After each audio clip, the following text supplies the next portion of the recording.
Silakan duduk, saudara yang dikasihi Tuhan. Selamat pagi, kita akan belajar firman Tuhan hari ini dari Mazmur 84, sebuah mazmur yang luar biasa yang kalau kita perhatikan ini waktu saya belajar dari Mazmur 84 ini sebenarnya banyak sekali yang bisa kita dapat dari sini. Ini bisa 3 kali, 4 kali khotbah, tapi saya cuma melihat saja, mendapatkan sebuah gambaran besar apa sebenarnya yang terjadi dalam Mazmur 84 ini. Jadi kita akan coba belajar dari setiap baitnya, setiap ayatnya, sehingga semua kita mendapatkan berkat dari Tuhan. Saudara, kita buka Mazmur 84, kita baca setiap ayat, Saya tahu saudara pasti pernah membaca ayat-ayat dari Mazmur ini, terutama nanti saudara akan bertemu dengan sebuah ayat yang sering saudara dengar, bahkan ini menjadi lagu yang sangat favorit. Mazmur 84, kita coba baca ayat 1 sampai yang ke-13. Saya baca ayat yang ganjil, saudara baca ayat yang genap. Untuk memimpin biduan menurut lagu Gitit, Mazmur Bani Korah.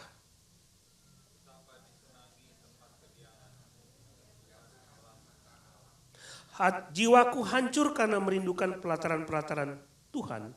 Hatiku dan dagingku bersorak-sorai kepada Allah yang hidup.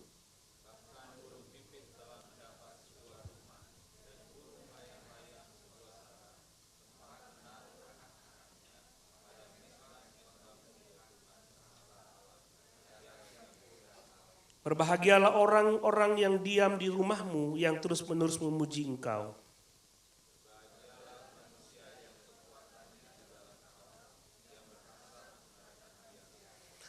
Apabila melintas lembah Baka, mereka membuatnya menjadi tempat yang bermata air. Bahkan hujan pada awal musim menyelubungi dengan berkat.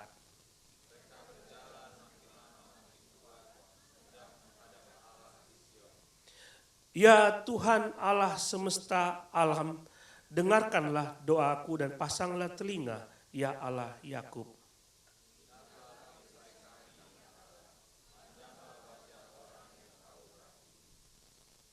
Sebab lebih baik 1 hari di pelataranmu daripada 1000 hari di tempat lain. Lebih baik berdiri di ambang pintu rumah Allahku daripada diam di kemah-kemah orang fasik.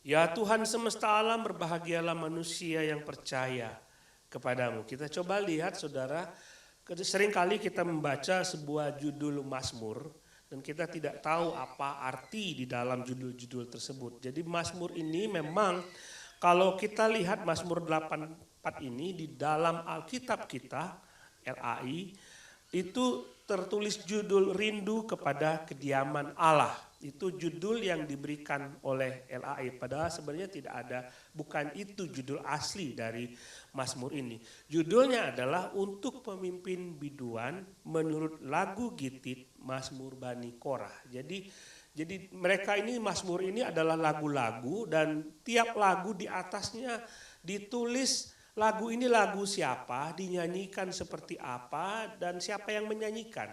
Jadi kan lagu itu kalau saudara melihat sebuah nas lagu, skornya, saudara akan lihat di situ ditulis syairnya oleh siapa, notnya oleh siapa, lalu dipopulerkan, dinyanyikan oleh siapa.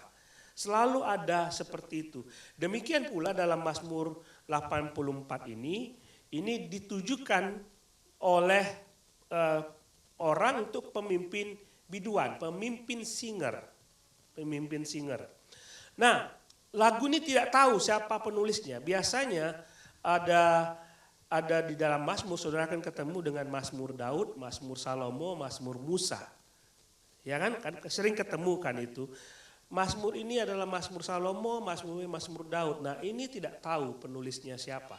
Tapi syair-syair ini ada yang menulis dan ditujukan kepada Bani Korah. Bani Korah diberikan sebuah syair, lalu mereka menyanyikan lagu-lagu tersebut, dan ada kata gitit di situ. Ada kata gitit. Gitit itu kita tidak jelas yang seperti apa, tapi gitit itu sepertinya alat musik. Jadi ada alat musik, jadi dimainkan pakai alat musik apa? Gitit nama alat musiknya. Gitit, gitit. Itu dinyanyikan pakai alat musik, bukan digigit ya, bukan digigit. Maksudnya alat musik, kemungkinan alat musik itu petik atau digesek dengan senar. Ada senar. Jadi senar yang seperti ini atau senar yang dipetik itu. Mazmur Bani Korah. Kita coba lihat Bani Korah. Saudara kalau ingat kata Korah, apa yang saudara ingat kalau membaca kata Korah? Ingat pemberontakan seorang yang bernama Korah, orang Lewi yang mengajak orang Ruben untuk memberontak. Bahwa mereka, kenapa pemimpin-pemimpin Israel hanya dimonopoli oleh Harun dan Musa. Lalu dia memberontak, dia bawa orang-orang Ruben dan memberontak terhadap Musa. Apa yang terjadi? Ditelan oleh bumi. Korahnya mati di situ. Tapi kalau kita membaca, anak-anaknya nggak mati. Anak-anaknya tetap bertahan di situ dan membuat sebuah bani, yaitu keluarga, puak, yaitu puak Korah. Dan ini coba lihat, bapaknya pemberontak melawan hukum Tuhan, tetapi anaknya penyanyi di rumah Tuhan. Ini luar biasa. Ini namanya perbaikan keturunan. Ya, hati-hati Bapak ya, jangan sampai kita terkenal kita sebagai orang jahat, anak kita terkenal orang baik. Dua-dua terkenal. Bapaknya terkenal, anaknya terkenal. Bapaknya terkenal jahat, anaknya terkenal baik. Saudara mau yang mana? Korah terkenal jahat, anaknya terkenal baik. Bahkan menjadi penyanyi di rumah Tuhan. Ini luar biasa. Nanti kita lihat bagaimana penulis Mazmur ini iri terhadap Bani Korah. Nah, kalau kita ingin mempelajari Mazmur ini, cuma saya ingin tanya kepada saudara. Kalau dalam hidup saudara, apa yang paling berharga dalam hidup saudara? Apa? Saya kalau tidak ada barang ini, atau tidak ada sesuatu ini, nampaknya tidak lengkap hidup saya. Apa yang paling berharga dalam hidup saudara? Saya dulu punya jam tangan, dan rasanya kalau tidak pakai jam tangan tuh ada yang kurang. Jadi sekarang nggak pakai, udah terbiasa. Sekarang jadi kalau misalnya nggak pakai jam tangan nggak apa-apa. Tapi kalau nggak pakai jam tangan rasanya ada yang aneh. Sekarang kalau nggak bawa handphone ada sesuatu yang aneh. Benar nggak ya? Saudara bawa mobil, keluar dan masuk tol, handphone ketinggalan pasti balik lagi. Pasti balik lagi. Nah, apa yang paling berharga dalam hidup saudara? Yang berharga itu udah pasti saudara akan ada bawa dalam pikiran saudara, dalam hati saudara. Ingat kata Yesus, di mana hartamu berada, di situ hatimu berada. Karena begitu saudara mengingatkan sesuatu yang berharga itu, hati saudara selalu ke situ. Selalu ke situ, selalu ke situ, dan selalu ke situ. Nah, pemazmur ingin mengingatkan kepada kita waktu dia ngomong lebih baik satu hari di pelataran rumah Tuhan daripada 1000 hari di tempat lain. Dia ingin menunjukkan yang paling berharga bagi dia adalah berada di pelataran rumah Tuhan. Saudara ingat minggu lalu saya memberikan denah tentang bagaimana pelataran rumah Tuhan itu. Bait Allah itu adalah bait Allah yang pada paling tengah, kemudian dikelilingi oleh 2 pagar, ada pelataran luar, ada pelataran dalam. Belum sampai bait Allah, lalu di situ ada penjaga-penjaga pintu gerbang, dan dia berada di situ. Belum sampai bait Allah, pemazmur mengatakan, di situ juga sudah lebih baik berada di situ. Artinya menurut dia, berada di dekat Tuhan itu jauh lebih berharga daripada apapun. berapa minggu lalu ya saya ketemu dengan orang yang datang ke sini. Saya tanya, berapa lama kamu ada di sini? Dia bilang, ya nggak sampai seminggu saya harus pulang. Orang Amerika ya. Loh, kenapa mesti pulang? Keluargaku adalah hal yang paling berharga dan harus ketemu dengan mereka. Saya tidak bisa meninggalkan mereka begitu lama. Bagi dia berada di tengah keluarga, itu adalah sesuatu yang paling berharga dalam hidupnya. Pemazmur mengatakan berada di tempat di mana Tuhan ada. Itu adalah sesuatu yang paling berharga. Waktu lagu ini ditulis, saudara, kita coba lihat dulu konteksnya. Lagu ini ditulis, kalau kita melihat apa yang dia katakan ini, memang tidak tertulis tentang apa tujuan lagu ini ditulis. Tetapi kalau lihat konteksnya, nampaknya lagu ini ditulis untuk menunjukkan kepada orang-orang yang pergi ke rumah Tuhan. Pergi ke rumah Tuhan, berjalan ke rumah Tuhan. Dari tempat di mana dia tinggal, dia berjalan ke rumah Tuhan. Kita lihat di situ ada kata ziarah di situ. Ziarah artinya, saudara sering kenal kata ziarah ya. Saya mau berziarah. Ziarah itu artinya mendaki. Artinya berjalan menuju ke tempat yang lebih tinggi. Mendaki. Apa artinya? Bangsa Israel diam di sebuah tempat yang cukup luas dan Yerusalem berada di sebuah bukit yang disebut dengan Bukit Sion. Dan ketika mereka sampai ke pinggir kota Yerusalem, mereka akan menaiki Yerusalem, mendaki. Who may ascend to the hill of the Lord? Siapa yang bisa naik ke gunungnya Tuhan? Ke bukitnya Tuhan? Ziarah itu adalah mendaiki tempat yang lebih tinggi. Jadi mereka sedang berziarah naik ke sebuah tempat di Bukit Sion, di Yerusalem, di mana di situ ada bait Allah. Di mana di situ bait Allah. Jadi ini adalah nyanyian di mana orang-orang berjalan mendaki ke Bukit Sion, ke tempat Yerusalem ada. Di kota Yerusalem itu ada sebuah tempat yang disebut dengan Bait Kudus, atau pada zaman Daud disebut dengan tabernakel, disebut dengan kemah suci. Nah, Mazmur ini saya akan bagi menjadi 3 bagian. 3 bagian, kita akan lihat itu 3 bagian, dan tiap bagian akan dibedakan dengan kata Selah, dipisahkan dengan kata Selah. Tidak jelas arti kata ini. Ada yang mengatakan ketika bait pertama, satu bait pertama dinyanyikan, lalu mereka berdiam. Itu arti kata Selah. Jadi tidak terus menerus semua ayat-ayat di dalam Mazmur 84 ini dinyanyikan, tapi ada kata Selah untuk menunjukkan mereka diam. Tetapi juga akan menunjukkan poin-poin tertentu di dalam pengajaran dari Mazmur ini. Bait pertama diajarkan demikian, lalu dipisahkan dengan kata Selah, kemudian di bait berikutnya ada pengajaran yang lain, di bait pengikutnya ada pengajaran lain. Jadi kita akan melihat bagian-bagian ini. Bagian pertama ayat 1-5 mengajarkan tentang kerinduan akan hadirat Tuhan. Ayat 1-5 rindu kepada hadirat Tuhan.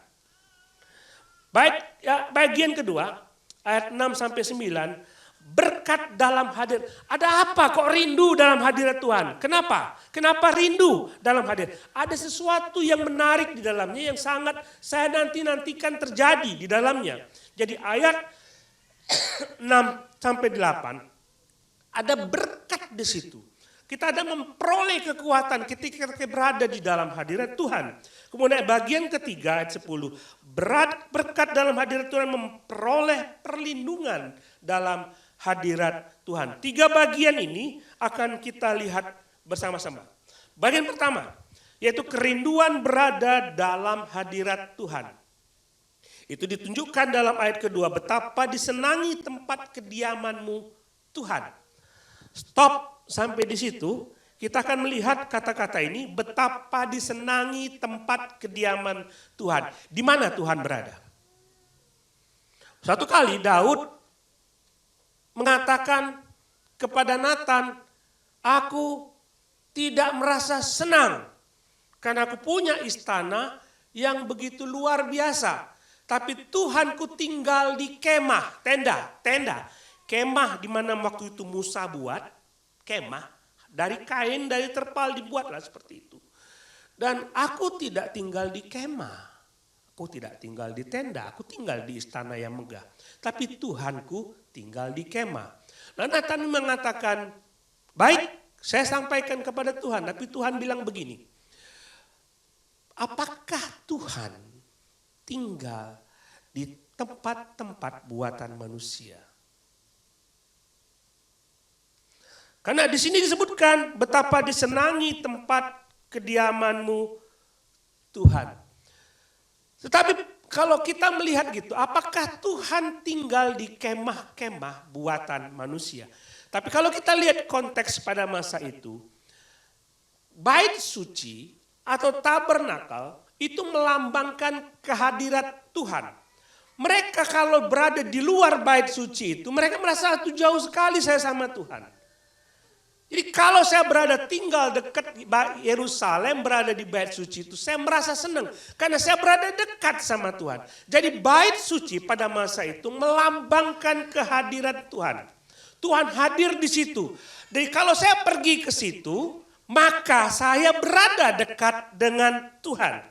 Saudara masih ingat, sekarang masih banyak orang, kalau ingin berdoa pergi ke gereja, dia tidak nyaman kalau pergi ke rumah. Dia merasa bahwa Tuhan hadir di gereja itu. Ada seperti itu? Saya dulu pernah terpikir, apakah nanti kalau saya buka gereja, saya buka saja gereja saya kasih tempat jemaat saya untuk berdoa di situ. Karena mereka merasa kehadiran Tuhan ada di situ.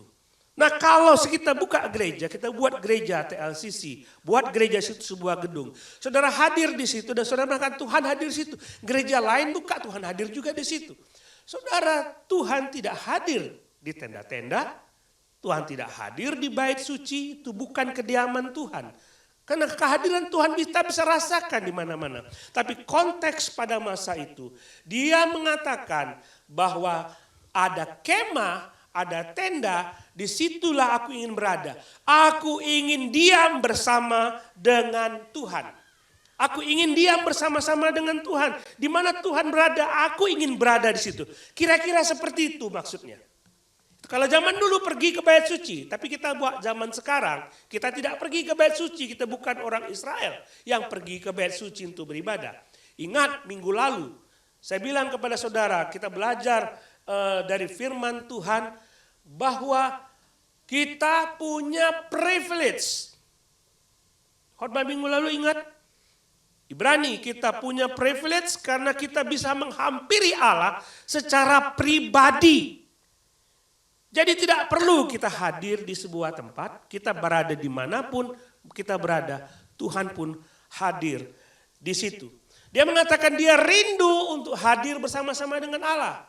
Dia coba lihat, burung pipit, burung pun dia lihat di situ, burung pipit punya rumah di situ.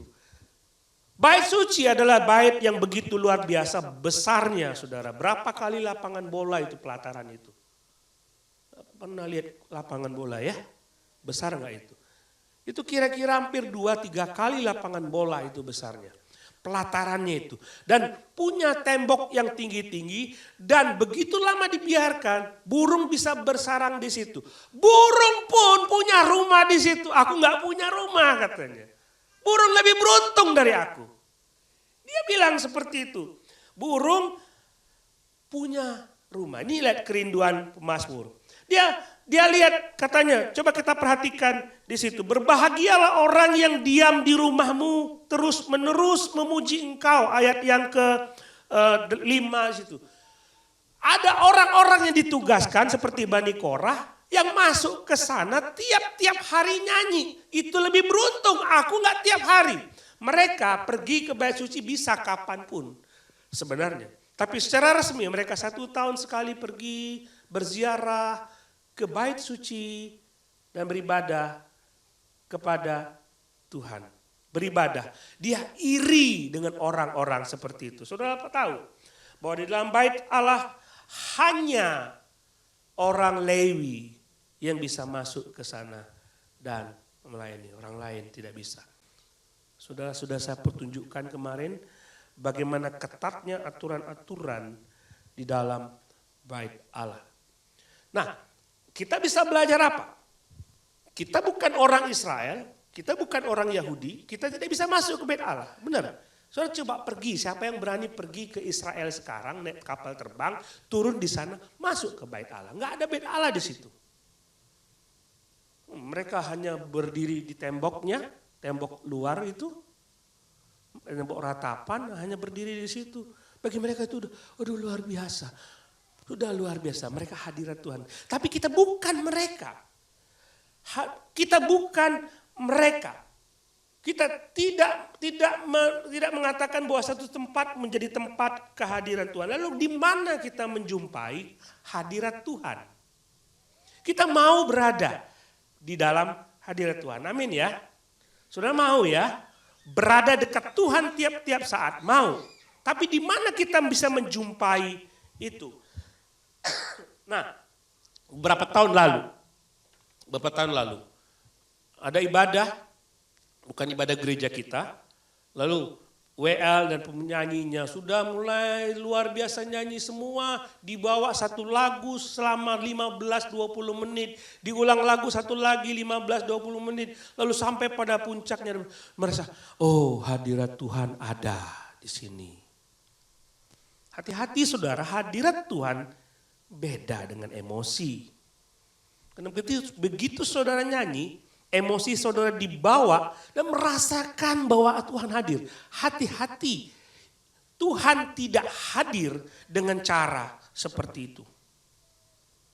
Enggak mungkin saudara mengatakan satu-satunya syarat untuk merasakan kehadiran Tuhan. Saudara harus dibawa dengan musik yang begitu mendayu, dengan yang begitu istimewa, suara-suara penyanyi yang begitu luar biasa, mengajak saudara menyanyi berulang-ulang sehingga saudara meneteskan air mata, oh Tuhan, Kau sungguh hadir di sini. Hati-hati dengan cara seperti itu. Emosi memang kita pakai.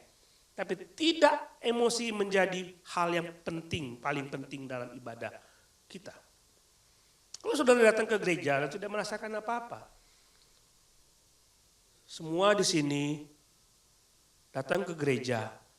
Lalu bagian ini mengatakan, ayo menangis, memuji Tuhan, sungguh luar biasa, Tuhan hadir di tengah-tengah kita. Sebagian sini mengatakan, aku kok gak kayak gitu ya, Tuhan gak hadir kayaknya di sini. Bisa jadi dalam satu ruangan, bisa seperti itu. Jadi bagaimana kita bisa merasakan kehadirat Tuhan? Hadirat Tuhan bukan hanya dinyatakan dengan rasa kita sangat senang, bukan cuma itu. Ingat minggu lalu ketika Tuhan hadir di Gunung Sinai, bangsa Israel pengen menghadap Tuhan, lalu Tuhan hadir di tengah-tengah mereka, apa yang mereka rasakan? Takut. Tuhan hadir bisa menimbulkan rasa takut bagi kita. Kenapa? Coba pikir begini. Saudara melakukan sebuah dosa.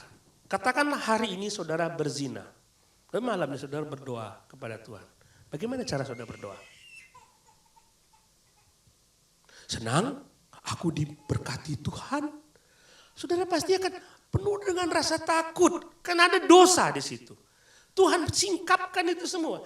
Tuhan hadir dan kita bisa takut karena banyak dosa di dalam diri kita. Ada damai sejahtera, ada rasa tenang di dalam Tuhan. Hanya dekat Allahku, rasa tenang hatiku. Benar lagu itu. Kalau berada dengan Tuhan, itu ciri-ciri, tanda-tanda kita merasakan kehadiran Tuhan. Lalu, di manakah kita bisa merasakan kehadiran Tuhan? Kalau saudara mengatakan, kita lihat ayat 2, betapa disenangi tempat kediamanmu, ya Tuhan semesta alam. Aku ingin berada di situ, di mana Tuhan ada. Lalu ayat 10 mengatakan, ayat 11 mengatakan lebih baik satu hari di pelataranmu daripada di tempat lain. Kalau melihat dari ayat-ayat ini, mungkin saudara mengatakan hadirat Tuhan itu ada di gereja. Tuhan hadir di gereja? Waktu kita beribadah di sini, ada Tuhan tidak? Ada? Tuhan hadir. Senang tidak? Senang. Tapi banyak orang mengatakan, pendeta, khotbah jangan lama-lama, ada acara habis ini. Loh, ini ada hadirat Tuhan loh. Ada Tuhan hadir di tengah-tengah kita, lalu saudara mengatakan jangan lama-lama ibadahnya. Ada acara keluarga. Saudara bisa bayangkan bagaimana orang-orang Israel yang dulu dibuang ke tanah Babel, lalu mereka hadir dan mereka ibadah kembali. Aduh, sudah lama kami tidak seperti ini.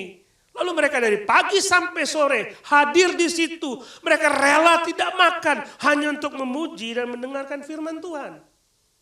Karena rindu. Lalu banyak orang Kristen mengatakan lebih mudah. Ibadah sebentar aja, bahkan 1 jam saja. Banyak kegiatan kami. Kalau kita mau populer, kita populerkan. Orang sibuk semua. Mereka bisa pilih gereja yang mana yang mereka mau pilih. Udah, kita buka aja. Gereja, ibadah 30 menit saja, selesai. Saya tahu saudara mau dagang, mau jual bakmi. Pelanggan sudah menunggu, 30 menit saja. Kalau saudara mengatakan gereja tempat hadiratnya Tuhan, saudara kan pasti lama-lama di situ. Ya, pulang sore ya, hari ini ya. Enggak juga. Tapi apa artinya gereja? Ingat minggu lalu kita khotbah, kita belajar firman Tuhan bahwa Allah berkenan kita hampiri ketika Allah membawa darahnya sendiri ke surga dan mengorbankan dirinya sendiri sehingga tabir itu terbuka. Sehingga kita bisa menghampiri Allah dengan berani. Hadirat Tuhan selain kita alami di gereja, kita juga bisa merasakan hadirat Tuhan secara pribadi di rumah. Pribadi. Just between you and your God. Not between you and your wife and your God. No. Just between you and your God. Not between you, your car, and your God. Hanya engkau dengan Tuhan. Tuhan, aku, dan mobilku. Banyak kan yang kayak gitu kan? Saya merasakan hadirat Tuhan di mobil saja. Karena aku bersekutu bersama dengan Tuhan dan mobil. Dan juga pemotor di sebelah yang berhenti di lampu merah. No, just between you and God. Every day. Saudara siapkan waktu khusus bersama dengan Tuhan, just between you and God. Talk to Him and He talks to you. Saudara bicara dengan Tuhan dan Dia bicara dengan saudara. Apakah saudara rindu seperti itu? Apakah saudara rindu seperti itu? Pak, saya nggak punya waktu untuk itu. Saya pagi-pagi bangun tidak sarapan, saya harus pergi berangkat bekerja. Saya mesti pergi berangkat bekerja. Jadi ada 3 kami, saya, setir mobil saya dan saya. Saya setel firman Tuhan dan saya mendengar firman Tuhan di situ sambil ini. Saya ibaratkan begini, saudara pernah pacaran ya? Yang belum pernah pacaran nanti coba saya tanya. Yang pernah pacaran, pernah nggak mama papa bilang begini, nak mau kemana? Pergi ma sama doi, mama boleh ikut nggak? Boleh nggak? Nanti yang belum punya pacar, nanti kalau pacaran, pergi sama temen, pergi kemana nak? Itu ke kafe sama ini ngobrol. Papa duduk di tengah ya? Boleh nggak? Papa ini we time papa. We time benar ya? Bukan me time. Apa? Ini hanya kami, saya dengan pacarku nggak bisa papa ikut. Papa pengen dengar kamu ngomong apa sama pacarmu. Nggak bisa papa. Hanya saya dengan pacar saya. Papa kayak gak pernah muda aja. Kita gak mau ada yang interupsi di situ. Sekarang bebas ngomong sama pacar kita. Kenapa kita membuat barrier antara kita sama Tuhan? Lalu kita tidak menyediakan waktu khusus bersama dengan Dia. Nggak bisa, Pak, saya harus bangun pagi jam 5. Bangunlah jam 4. Kalau memang itu kerinduanmu. Kalau memang berada di hadirat Tuhan is the most valuable things in your life. Kalau bukan ya nggak usah. Kalau berada bersama dengan Tuhan adalah sesuatu yang paling berharga dalam hidupmu. Usahakan itu. Mazmur Daud mengatakan, aku menunggu fajar lebih daripada penjaga mengharapkan fajar. Penjaga itu, kapan fajar sampai, aku mau pulang. Capek. Aku nggak sabar mau bertemu Tuhan. Ayolah, apa nggak rindu seperti itu? Private bersama dengan Tuhan. Saya rasa kalau saudara mendapatkan berkat bersama dengan Tuhan, saudara tidak akan cukup satu kali. Saudara pasti pagi-pagi saudara bangun, Tuhan, hari ini aku menghadap Engkau, beri aku kekuatan untuk hari ini. Dan malamnya, saudara pasti rindu. Aduh Tuhan, terima kasih. Pasti malamnya saudara akan punya waktu untuk bersama dengan Tuhan. Pak, saya sediakan waktu buat saya di kantor. Waktu makan.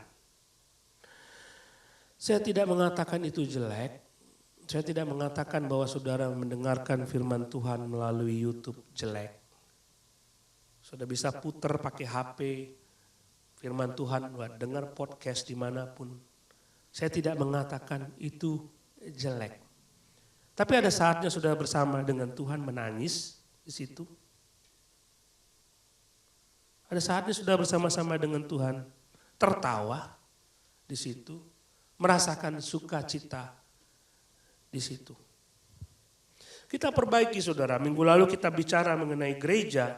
Dan kali ini bagaimana kualitas hubungan saudara dengan Tuhan. Kualitas persekutuan pribadi saudara dengan Tuhan. Nah, berkat apa yang kita terima ketika kita berada dalam hadirat Tuhan? Saudara masuk ke dalam hadirat Tuhan, lalu apa yang saudara terima dari situ? Bukan cuma sekedar aku sudah baca Alkitab lalu selesai. No, pasti ada sesuatu yang saudara dapat dari situ. Lihat ayat yang ke-6.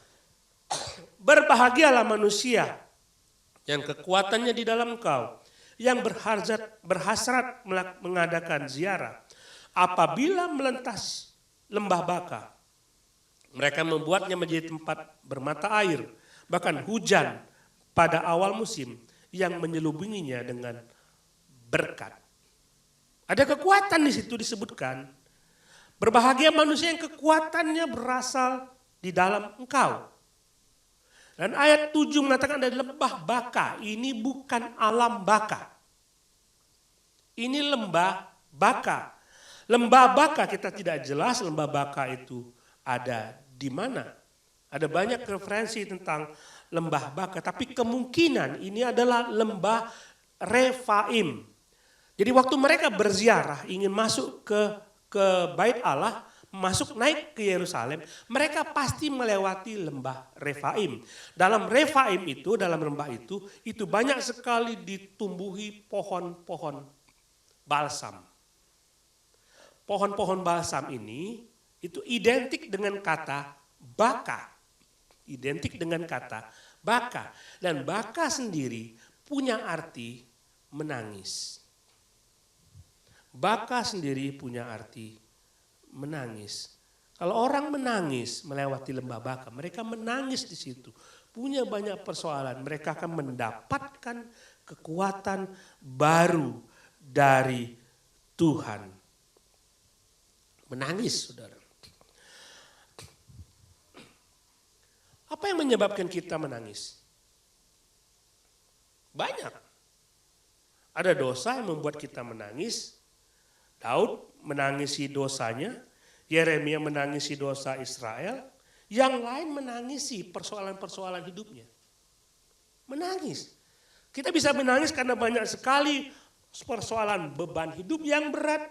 Kebutuhan hidup yang semakin besar. Saudara tidak tahu masa depan saudara seperti apa.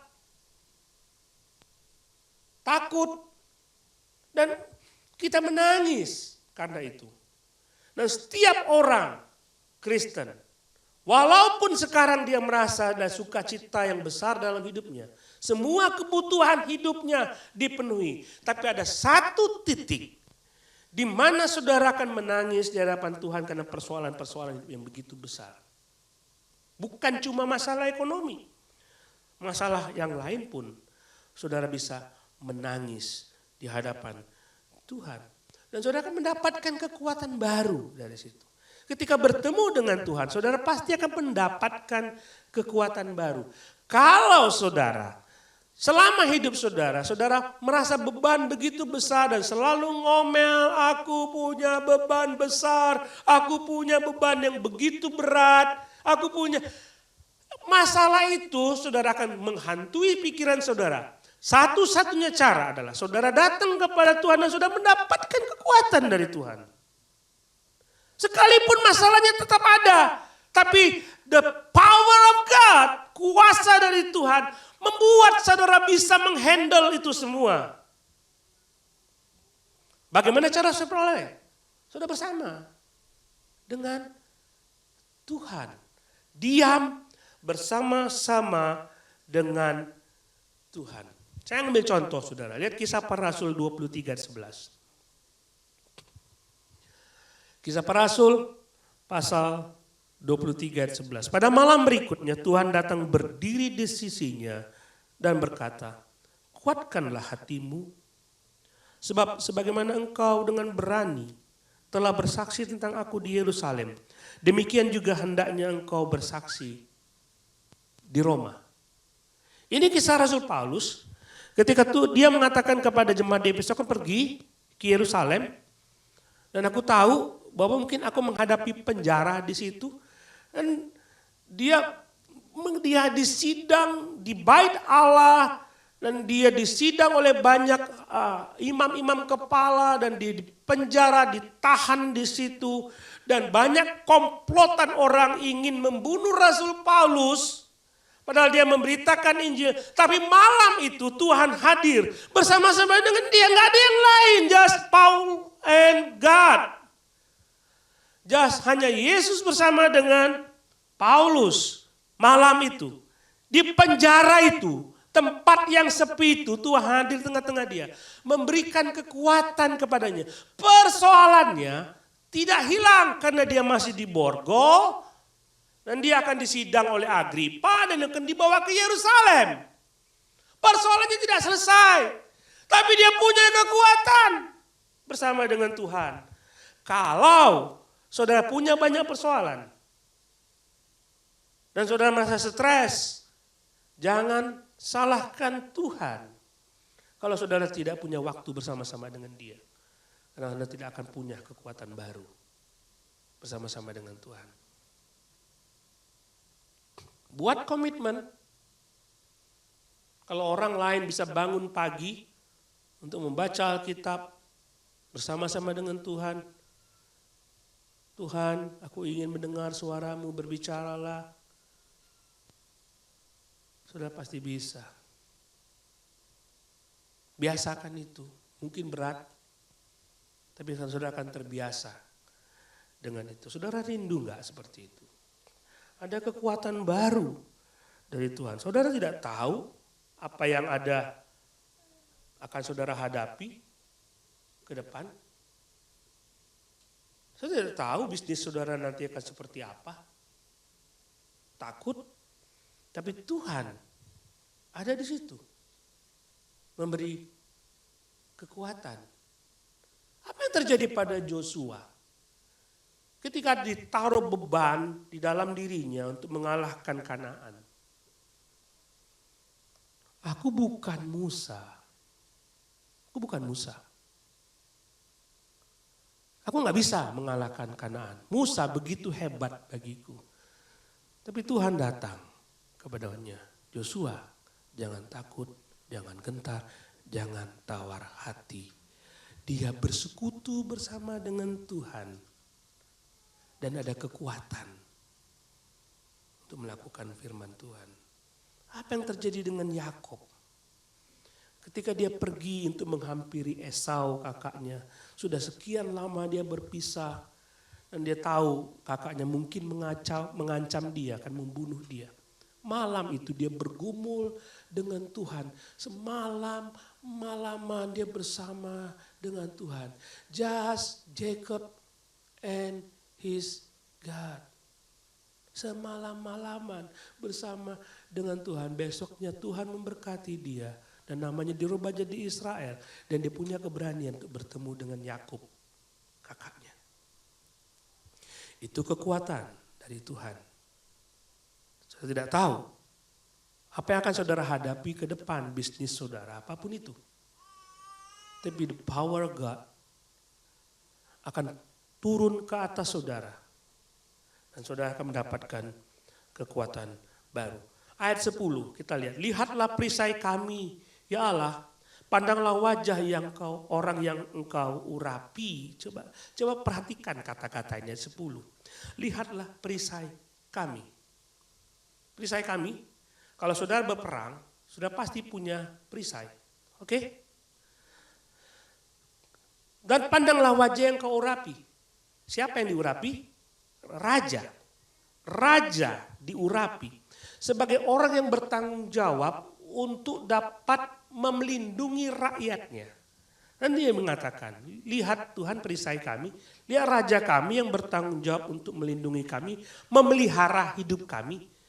Tapi kami tahu Tuhan, dia punya keterbatasan.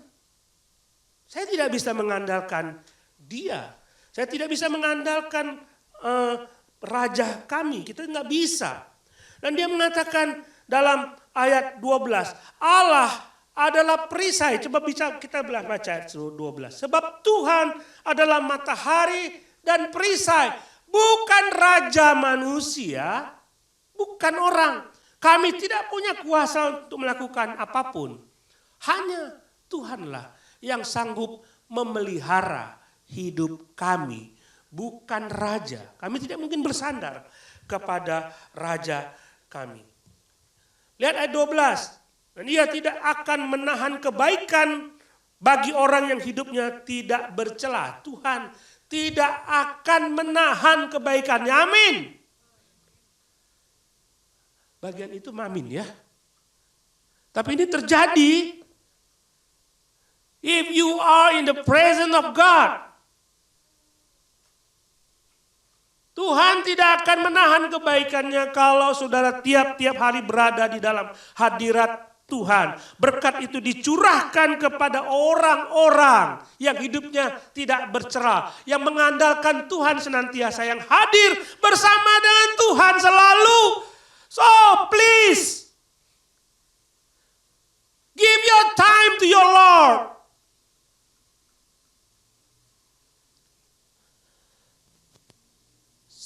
Kita punya banyak persoalan saudara. Saya tidak tahu yang sekolah. Apakah aku akan bisa menyelesaikan tugas-tugasku? Apakah aku akan tugas-tugasku akan berhasil dengan baik? Apakah aku akan lulus? Yang baru lulus pun punya persoalan. Gimana sekolah lanjutanku? Apakah aku bisa dibiayai? Apakah aku bisa langsung dapat pekerjaan? Saudara, di pikiran saudara dipenuhi dengan pikiran-pikiran seperti itu. Saudara akan berhadapan dengan itu tiap-tiap hari. Bisnis, saudara akan berhadapan dengan ketidakpastian ekonomi. Bagaimana hari ini penjualan, achievement saudara? Nggak tahu. Dapat berapa ya sudah. Begitu. Saya selalu tanya kalau saya pesan makanan, Gojek atau GrabFood. Pak udah dapat berapa? Cukup nggak Pak ya? Cukup lah, nggak tahu dapat berapa. Kadang-kadang kita pikir seperti itu. Kalau hari ini saya bekerja, saya cukup nggak ya? Untuk anak saya, untuk istri saya. Kalau saudara mau menikah, saudara pasti akan berpikir apakah penghasilanku nanti akan mencukupi kebutuhan-kebutuhan keluargaku. Saudara, Tuhan tidak akan menahan kebaikan bagi orang yang hidupnya tidak bercelah, tidak akan menahan itu. Tapi ada berkat ketika orang hadir bersama-sama dengan Tuhan, dan Tuhan bicara dengan dia dan dia bicara dengan Tuhan. Hanya Tuhan yang sanggup menyediakan itu. Saudara tahu itu semua. Sepandai-pandainya saudara punya usaha, sepandai-pandainya saudara punya pikiran, sepandai-pandainya saudara punya kegiatan apapun itu. Kalau Tuhan tidak berkenan, Tuhan tidak akan berkati. Datang kepada Tuhan. Buat komitmen. Datang berhadapan dengan Tuhan. Beri waktu pribadi bersama dengan Tuhan. Saya mengajak saudara melihat bagian terakhir, silakan pemusik dan singer itu siap-siap. Saya ingin mengajak saudara membaca lagi ayat 11.